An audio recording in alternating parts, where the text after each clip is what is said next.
चलो इसे समझते हैं, इन्वर्टिबल या नॉन सिंगुलर मैट्रिक्स। ठीक है, मैंने इसको डिस्कस किया है प्रीवियस वीडियो में भी, जहाँ पर मैंने बताया कि सिंगुलर मैट्रिक्स क्या होता है।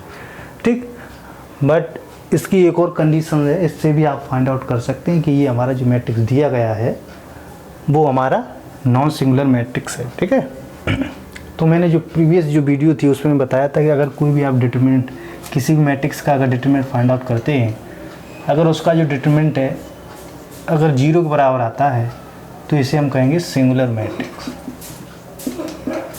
ठीक है, सिंगुलर हो जाता मेरा। अगर किसी भी मैट्रिक्स का डिटरमिनेंट निकाला और वो 0 के बराबर नहीं है तो इसका मतलब हो गया ये जो मैट्रिक्स होगी ये हमारी नॉन सिंगुलर मैट्रिक्स होगी। ठीक है, ये मैंने प्रीवियस वीडियो में बताया। ठीक, एक कंडीशन और यहाँ पर है, जैसे आपको फाइंड आउट करना है कि जो ये मैट्रिक्स है ये ना चेक करके, तो एक और कंडीशन है जो सेकंड कंडीशन है जिससे आप फाइंड आउट कर सकते हैं जो मैट्रिक्स है वो हमारा नॉन सिंगुलर मैट्रिक्स है। ठीक है, आप किस तरह से करेंगे यहाँ पर मैं बताऊँगा। ठीक है,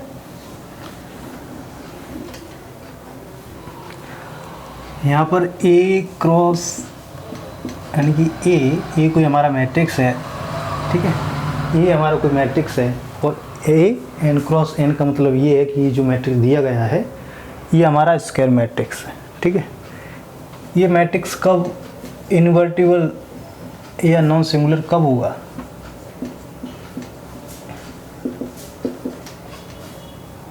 जो स्क्वायर मैट्रिक्स है A इन्वर्टिबल या नॉन सिंगुलर मैट्रिक्स कब होगा? इफ़ हमें यही तो फाइंड आउट करना है कोई मैट्रिक्स नॉन सिंगुलर कब होगा। ठीक है, कब होगा ये हम सपोज मैंने किया है कि ये जो हमारा है वो हमारा स्क्वायर मैट्रिक्स है, बिकॉज आप यहाँ से ऑर्डर देख सकते हैं n क्रॉस n। इसका मतलब ये हुआ कि m और n की वैल्यू इक्वल है। हम यहाँ से इस तरह से भी लिख सकते हैं, यहाँ भी n यहाँ भी n। ठीक है, इसका मतलब होता है स्क्वायर मैट्रिक्स। इन्वर्टिबल कब होगा? If A B equal to B A equal to I N.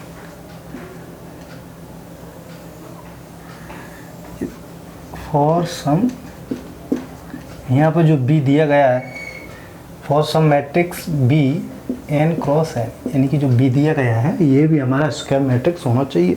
ठीक है, ये जो कंडीशन देख रहे हैं, अगर ये कोई भी मैट्रिक्स आपको दो मैट्रिक्स दिए गए हैं, अगर उन दोनों का आप मल्टीप्लाई करते हैं, ए बी मल्टीप्लाई करते हैं, अगर मल्टीप्लाई करने के बाद जो रिजल्ट जो मैट्रिक्स आएगी अगर वो आइडेंटिटी मैट्रिक्स के बराबर हो जाती है तो ये हमारी जो मैट्रिक्स होगी वो हमारी सिंगुलर मैट्रिक्स होगी।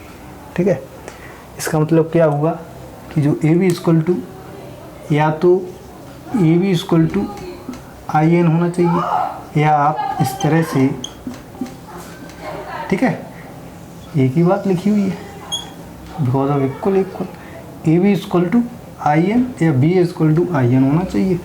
ठीक है, ये आई एन जो लिखा हुआ ये हमारा आइडेंटिटी मैट्रिक्स या यूनिट मैट्रिक्स है।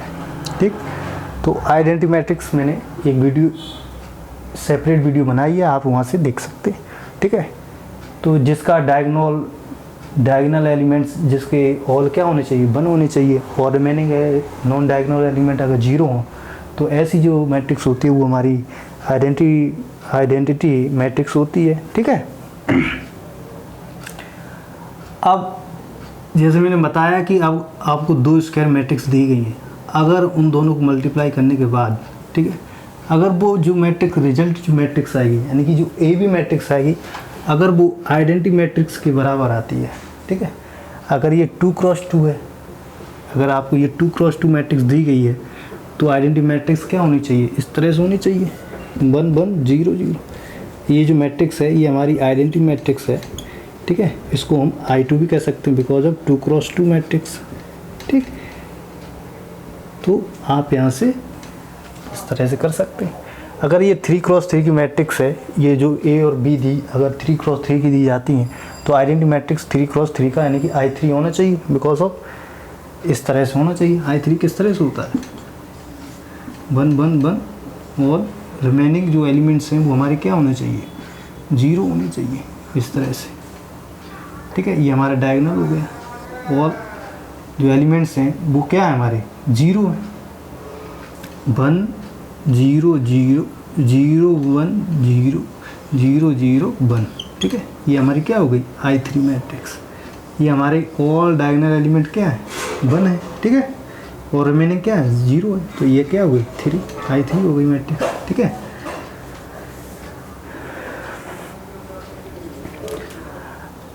तो मैंने बताया कि किस तरह से आप फाइंड आउट कर सकते हैं। एक ये है, तो इसको मैं इस तरह से भी लिख सकता हूँ, जैसे आपको लिखना है जैसे B equal to A inverse, ठीक है, बिकॉज ऑफ आइडेंटिटी एलिमेंट, ठीक है।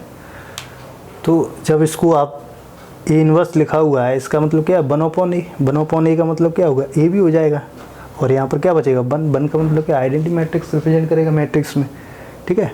तो इस तरह से लिख सकते हैं। अब मैं कुछ यहाँ पर रूल हैं, मैं उसको डिस्कस करूँगा। जैसे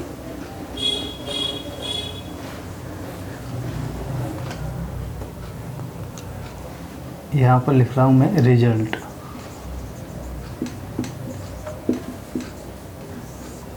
ठीक है।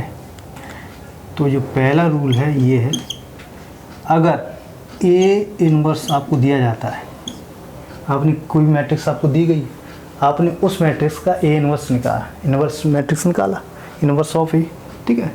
अगर इसका अगेन इनवर्स करते हैं तो उसका जो रिजल्ट आएगा वो आप डायरेक्ट ही A के बराबर होगा, ठीक है। दूसरा रूल ये है कि K A इनवर्स, इस तरह से आप किसी भी मैट्रिक्स का निकालते हैं, ठीक है, तो इसको हम लिख सकते हैं K इनवर्स A इनवर्स, ठीक है। तो K इनवर्स का क्या मतलब हो गया A इनवर्स अपॉन K लिख सकते हैं, ठीक है। ये हो गया हमारा थर्ड रूल। ये है किसी भी आइडेंटिटी मैट्रिक्स का अगर इनवर्स निकालते हैं तो वो उसका जो रिजल्ट होता है आइडेंटिटी मैट्रिक्स इटसेल्फ ही होता है, खुद ही होता है, ठीक है।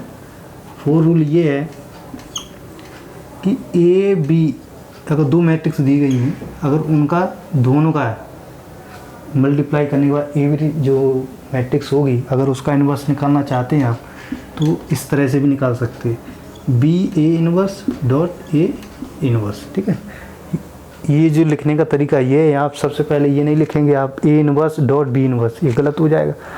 अगर A B मैट्रिक्स दी गई है, उसका अगर इन्वर्स निकाल रहे हैं तो आप इस तरह से पहले लिखें, फर्स्ट लिखेंगे B का इन्वर्स डॉट A का इन्वर्स, ठीक है। फिफ्थ रूल ये है कि A B अगर C यानी कि तीन मैट्रिक्स आपको दी जाती हैं, A B C का होल इन्वर्स अगर निकालना चाहते हैं तो सबसे पहले C का इन्वर्स निकालें, B का इन्वर्स और फिर A का इन्वर्स, ठीक है। ये हो गया। और एक रूल ये है कि A प्लस B का अगर आप इन्वर्स निकालना चाहते हैं तो यहाँ से A inverse plus B inverse ये इक्वल नहीं होगा, ठीक है। एक रूल गलत हो जाएगा, ठीक है, इस तरह से नहीं करेंगे।